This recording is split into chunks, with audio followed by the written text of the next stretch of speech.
وآخر دعواهم أن الحمد لله رب العالمين۔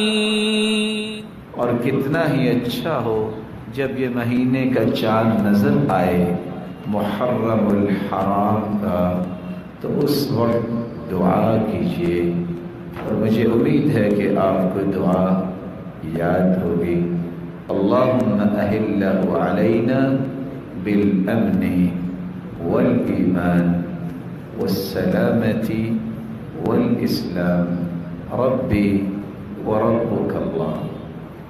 آپ نے 3 دعائیں سنی تھی، ایک دعا یہ ہے، اس میں ہم امن کی بھی دعا کرتے ہیں، اے اللہ یہ چاند جو نکلا ہے اس پورے مہینے کو، اس پورے سال کو امن والا سال بنا دے، اور ایمان کی بلندی والا سال بنا دے، اور سلامتی اور اسلام کی بلندی والا سال بنا دے۔ اے چاند تیرا رب بھی وہی ہے جو میرا رب۔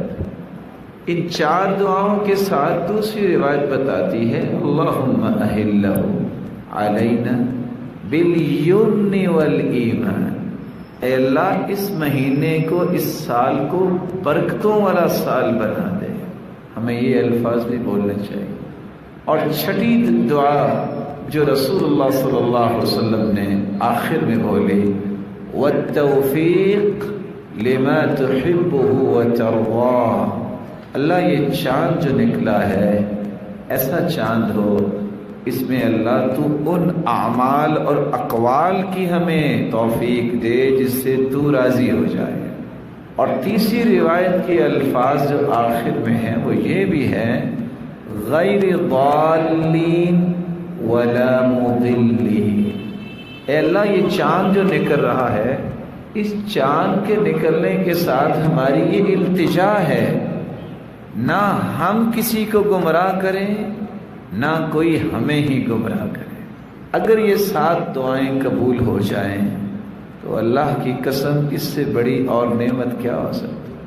یہ 7 دعائیں جو ہم مانگتے ہیں اس کو ایک مرتبہ پھر سنیے، اور یہ اس وقت یہ مانگیں گے جب یہ دعائیں یاد کریں گے، جب چاند کو دیکھ کے دعا پڑھیں گے۔ اے اللہ ایمان کی بلندی عطا فرما، اے اللہ امن عطا فرما، اے اللہ اسلام کی سربلندی عطا فرما، سلامتی سے نواز، اے اللہ برکتوں والا مہینہ بنا، اے اللہ توفیق عطا فرما جس سے تو راضی ہو جائے، ہم ایسے اعمال کریں۔ اور 7ویں دعا، ہمیں بچا کہ ہمیں کوئی گمراہ کرے، اور ہمیں اس سے بھی بچا کہ ہم بھی کسی کو کہیں گمراہ نہ کر بیٹھے۔ یہ 7 دعائیں چاند کو دیکھ کے ہمیں مانگنی چاہیے۔ اللہ ذوالجلال ہمیں اس بات کی توفیق عطا فرمائے۔